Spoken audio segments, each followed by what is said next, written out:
Hey, and welcome back to another episode of the Flower Hour podcast. I'm Erin Small, Agriculture and Natural Resources Extension Agent and cut flower enthusiast. I'm so excited to be joined by Max and his mom today, the mother-son team behind Little Otter Flower Farm in Bedford, Virginia.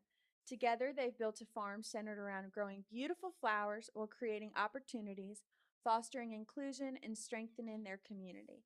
Their mission is all about growing flowers, people, and community, and we cannot wait for you to hear their story. So, Max, joined by his mom here today, Jen, welcome to the Flower Hour. Thank you.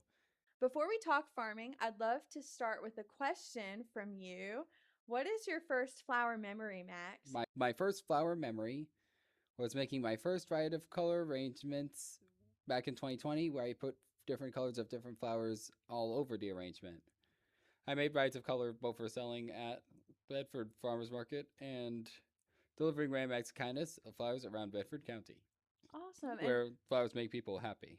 I love that. They sure do. And Max has brought me a beautiful bouquet that's fresh cut from his farm this morning. And I can see all the colors. What did you call this bouquet? My riot of color. Riot of color. And it sure does speak to that.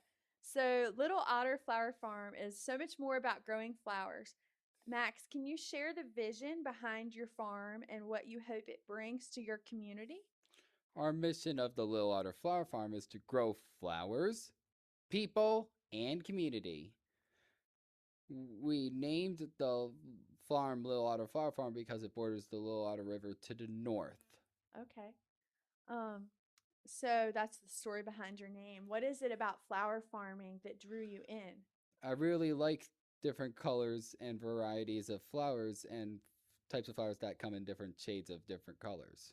Okay, I love that. Do you have a favorite flower that you grow? I like a lot of zinnias. Zinnias. Because Me they too. the first year came in 7 different colors. Wow, that's awesome. And I see you've got some in the design that you brought today. Yes. So, one of the things that really stands out to me about Little Otter Flower Farm is that you're growing more than flowers, you're creating opportunities and helping people better understand autism. Can you share how autism awareness became such an important part of your mission? We show what people in the community are capable of doing. I really love going to the community and meeting many people, especially ones who have autism or other disorders like PTSD. Okay, that's beautiful. I love that. What have you learned through this journey that you wish more people knew about autism and neurodiversity? I've learned that my being an excellent role model in helping the community shows how what people with autism are capable of doing. Absolutely. Absolutely. Like, for example, going to the farmer's market. Was that kind of nerve-wracking for you at first to go to the farmer's market? It was, but I've gotten better through the last 6 years, Yeah, and including recently. that's great. And you do all of the designs that you sell there? I do all my rights of color. I've taken over the lead arranger early in the 6 years. That's great. That's awesome. Does your mom help you with some of the arrangements as well that you do, or? I do them as my originals. That's awesome. That's great. I'm sure that's a lot of hard work. Takes a lot of time to prep for the market and sell your product. And I get tired at both the end of market prep and after I'm at market. I'm sure you do, especially when it's hot like it has been. Max, are there particular strengths or talents that flower farming allows you to showcase? There are strengths. I really like that flowers make people happy, especially when I deliver random acts of kindness of flowers to both people and organizations or businesses around Bedford County. That's great. What kind of places do you bring your flowers to? Residences, businesses like hospitals, schools, banks, like doctor's offices and such. Okay. I'm sure people love to receive your flowers. How has working together on the farm strengthened your relationship with your mom working with you? Over the last 6 years, I have learned to do everything on my farm myself. You have. That includes spraying the plants at night or for some of the time, taking care of my booth, the cones, the market guards, and helping other vendors at market, keeping observations of flower records and expenses. Okay, that's great. And even calling if people are going to be home to deliver flowers to their residents, if Yeah, it's a random acts of kindness delivered there, that's awesome. And so, how did or you? anything special. Okay, so how did you learn all of this about flower farming? What was that learning process like for you? I got tutorials from a wedding designer, Brian Swan, one year, who was based in Metro DC. He came with Elisa, who is a wedding planner, down to Smith Mountain Lake, and they came to my farm that same week. Oh, really? And he taught me how to, in addition, be more efficient with being more efficient with my arrangements. Make wreaths, garland, hand-tied bridal bouquets, and boutonnieres and corsages Okay. So, do you make them for proms for and things weddings and like that? events, for example. Yeah. Well, it sounds like you had a great mentor in him. He was able to kind of help you when you first started out. That was a success. Yeah, it sounds like it. So, Little Otter Flower Farm has created many opportunities for others. Can you tell us about some of the ways you've welcomed others into your farm community? We have had several interns. Two of them got paying jobs. Okay. Two special ed teachers have helped me teach interns understand what to do, especially at the Bedford Farmers Market and communication there. Okay. Um, We have also donated recycled materials to give to me to use on the farm. I use cardboard to keep down the moisture and keep down the weed seeds and keep worms alive in my fields that's why we use no-till farming. So we because no because tilling the soil kills the worms and compacts the soil too much by using a absolutely. tractor. Yeah. So you're more regenerative as your Yes. practice. And we also make on-farm amendments for spraying like lactic acid bacteria, microorganisms, which I've taken over making recently, and new this year calcium eggshell extract. Tell With me a little bit about that. That's We interesting. bake eggshells in the oven and crush them and put them in a jar with apple cider vinegar That's cool. How long do you bake them? for about 10-15 minutes. Okay. And then you crush them with the apple cider With vinegar. Crush them with the top pan and put in them in a glass jar and put apple cider vinegar in to Okay. let it settle in. That's awesome. And then you spread that out on top of the ground? We combine it with a solution for spraying in a wheeled sprayer. Okay. Very cool. That's innovative. I love that. Um, so, Max, what does meaningful work and inclusion look like for you? I feel accomplished for what I do on the farm. I become more efficient by doing several tasks on the farm. For example, I used a grill cart to carry cardboard and dirt and other materials around the fields. Okay. In addition, I have done my rides of color arrangements in an assembly line strategy after I was Okay. taught about it. Okay. What does that strategy look like? I put the bases in first and flowers in along the arrangements, moving back and forth Okay. Very cool. between them. I love that. And you're constantly turning your design to I'm see it from constantly all turning the sides. jars during those times Yeah. too, Yeah. 360 degrees around. I love that. And I'm looking at the jar that you brought today. One thing I love about it, it's small. It can fit in my cup holder to go home. That's great. And it's got a cute little label on it with the otter and a flower in his sweet little mouth. Can you tell me about your logo design? What's the Uh, story on that? a man named Patrick Lund, who has autism, designed the logo online. Okay. And we've used it on products like t shirts, for example, Oh, cool. That's and great. business cards. And I use those stickers now to put on random acts of kindness jars and for jars when needed for events. Yeah. That's beautiful. Way to get your name and your label out there. Yes. Um, So, Max, have there been any stories or experiences that have really, touched your heart in the work that you've done? Do you have any specific story that comes to mind? My past 6 years of delivering random acts of kindness of flowers around Bedford County and meeting new people have really made my memories very busy in my brain. I'm sure. I can see why I do from my perspective that I look at that specific memory from. Yeah. Do you have a certain age group or a certain, organization you like to deliver to the most? Something that's most I meaningful for like you? delivering to the Bedford Hospital every week to Oh, give flowers shine for helping like sick and injured people stay alive, oh, that's beautiful. and even people who are fighting for their lives. Yeah, that's very beautiful. So do you get to bring the flowers to the patient? To the Or front office to okay, give them spirit. That's awesome. I love that you do that, and that's part of your goal and mission. Yes, to especially to like make people feel better when they're like fighting for their lives or sick. Yes, just bringing that cheer and color inside. I know it would make me a Yes. little more happy in such a sad place. So, Max, I want to talk a little bit about breaking stereotypes with autism. So, sometimes people focus on limitations. Whether or not people have autism, we kind of look for the negative too often in people.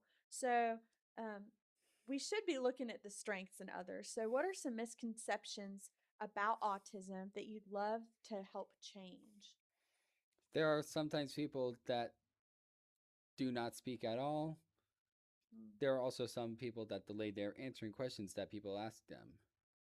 mm, That does not mean that they are not thinking about what to do. mm, However, there are also people who have trouble understanding what to do when I teach the specific intern what to do on the farm. mm. So it just takes a little bit of time and patience It takes to work with takes a them. lot of time and patience to work with them, especially if they're newly working on the farm. Yeah, I can understand that. How long would you say it takes somebody to confidently train on your farm? Long while. A long while. Yeah. So, Max, what are some of the gifts and unique perspectives you think that people with autism bring to the workplace and to their communities? I know you bring some to your flower farm. I really love having photographic memories of what I do and who I talk to, Oh, that's cool. especially where I lived before and where I live now. Yeah. Where did you live before? Montclair, New Jersey, there were a lot of high Wow. school students who I remembered, and Okay. school students. Wow. I recall perspectives of what I do, including people who I give flowers and talk to. Okay.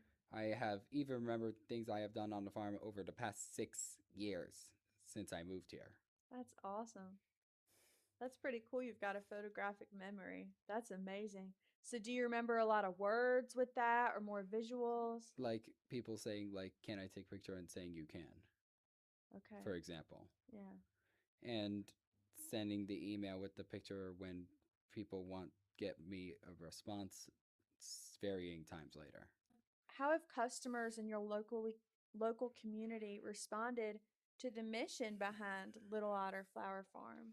People who I have met and who I normally see, especially at the Red Farms Market, and with long distance relationships from where I was living before in nationally, really love sharing posts of what I do on the Little Otter Flower Farm and around Bedford County with my beautiful flowers when they are make people happy.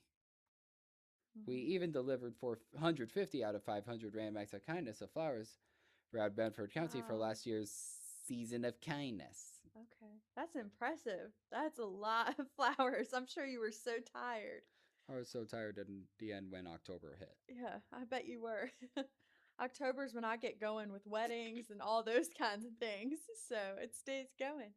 Um, so in New Jersey, did I'm going a little off script here. In New Jersey, did you have um any gardening interest? Did you do anything like that up there? I worked at Brookside Garden Center after my senior year and before I moved here as Okay. an internship, and people really loved me there and paid me for what Yeah. I've done.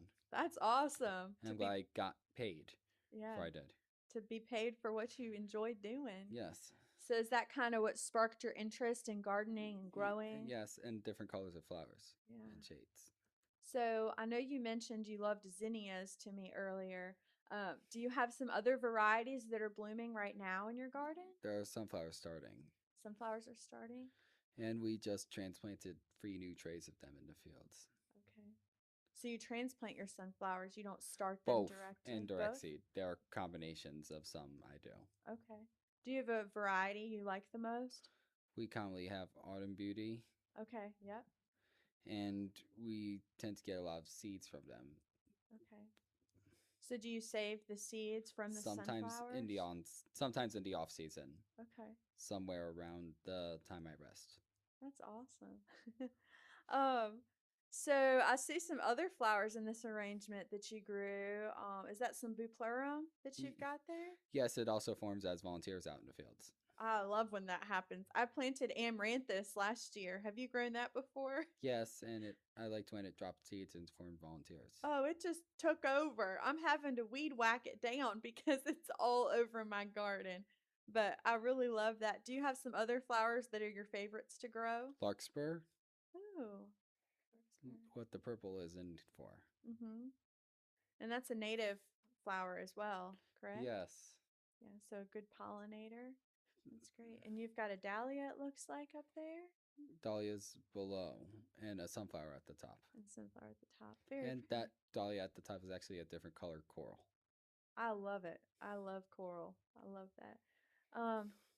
So Max, what advice would you give to families that are navigating autism who might be searching for meaningful opportunities or trying to discover their loved one's passions like your mom has supported you and yours with the flowers?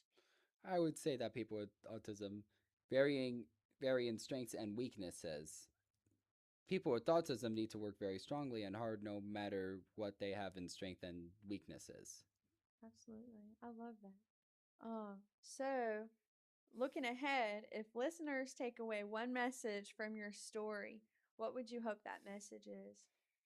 I have really grown since I moved and worked on the farm. Mm, yeah. It sounds like you do a lot of physical work on your farm as well. What kind of Yes, physical things are you doing out moving there? gorilla carts of stuff, weeding, spraying, putting up frost cloth when it's cold, moving tarp are among them. That's a lot. I wish I could hire you to come out. Everybody needs a Max on their farm. That's Yes. great. That's awesome. So, every flower farmer has a few funny stories. So, when you're talking about yourself, and I know you mentioned your mom doesn't do as much with the flowers, some of your employees, um, who's most likely to leave the pruners out in the field somewhere? Mom or interns. Mom or interns. Who's most likely to stop and admire a flower when there's work to be done? Me! You. um, who's most likely to suggest trying a new variety to grow? My mother, mostly. Yeah. um, who is most likely to know exactly what the other person is thinking without saying a word? That's me. You. So you're good at reading people, huh? And their body language. Yeah. And So, there's thing what's called whole body listening. okay. Tell me about that. I use my eyes to direct the people's attention, ears to hear, Mm-hmm. and arms to and legs stay still, Yeah. So you can tell if they're anxious or settled. or and their how they're feeling. Mm-hmm. Yeah, absolutely. I know you mentioned you have some dogs too on the farm. Can you tell me a little about them? Their names are Buck and Moose. Buck's past 10 years of service with me, and Okay, Moose's past 3 years of service with me as well. that's great. Do you welcome people to the farm to cut? The farm is not open to the public. People can Okay, only come by appointment. okay, gotcha. So, if people want to find you and connect with you, where is the best place for them to do that? They can do it on at by Instagram or Facebook on the handle at Little Otter Flowers. Okay, and then maybe at the farmers market? Yes, Yeah, at that's the most Bedford? common in person. Okay. And when does that farmers market run? Saturdays between May and September in the on season, and specific Saturdays on the off season. Second Saturday in November, and first Saturday in December, and third Saturdays February through April. Okay. Second Saturdays it switched to later. Okay. Great. And I really got recently did a great job helping a vendor with the hot chocolate stand. Oh, I bet that's awesome in the wintertime. And we sold about 85 cups. Wow, that's a lot. You probably made good money off of that. That's great. Yep, that is great. So Max, as you look forward to the future, what dreams do you have for Little Flower Farm? I want to do more public speaking nationally. I have Okay, really shown my interest and talent of speaking at various places, especially out of state. that's great. Can you tell me a little bit about that? Just a few months ago, for example, I've been speaking at the Care Farming Network conference up in Gaithersburg, Maryland, telling my story about what I've done the last 5 years on the farm. That conference. Care Farming is a network of international farming where there are people with several disabilities and farms of various types and sizes associated with it. That's that can awesome. help people with various disabilities work and get jobs, Yeah. like PTSD, autism, and brain and body injuries. Okay. I bet that was really rewarding for you to get to speak up there. That was great, and I really liked being featured in a 9-minute video. That's cool. Where could we watch that video on YouTube or? It's featured on a YouTube recording. Awesome. Well, maybe after our listeners listen to the Flower Hour, they can go on and listen to Max speaking on there. That would be Yes, it cool. was happened just this past February. Okay. Sounds like you've had a following kind of ever since your start, and you're kind of Yes. growing your comfort zone with speaking and meeting new people. Yes, and I've really liked meeting new people since 2020 down in Bedford. So, when someone brings home one of your bouquets, what do you hope they feel? They feel excited to get the flowers, especially if they buy them at the flower farmers market. And flowers make people very happy and joyful around the community. Yeah, they surely do. Well, Max, do you have anything else you want to share with us today before we close out? I really like making my rides of color, and that is what I'm known for. I love that. I love that. Well, thank you for being here today. I appreciate you taking the time out of your day. I know you're headed to the gym after this Yes. to get a little workout in, and Yes. I know that you've been excited to be here and talk with us. Yes, and I really like speaking nationally, as I remember. Yeah, so maybe some of our listeners can reach out to you if they have events on their farm or know of conferences for you to speak Yes, at. like we have weddings that we do at our wedding venue near us down the road. Oh, very cool. Well, Max, thank you for taking the time to be on the Flower Hour today. And for our listeners, if you've enjoyed listening, I hope that you'll give this episode a like, give our page a follow, and tune in for next time.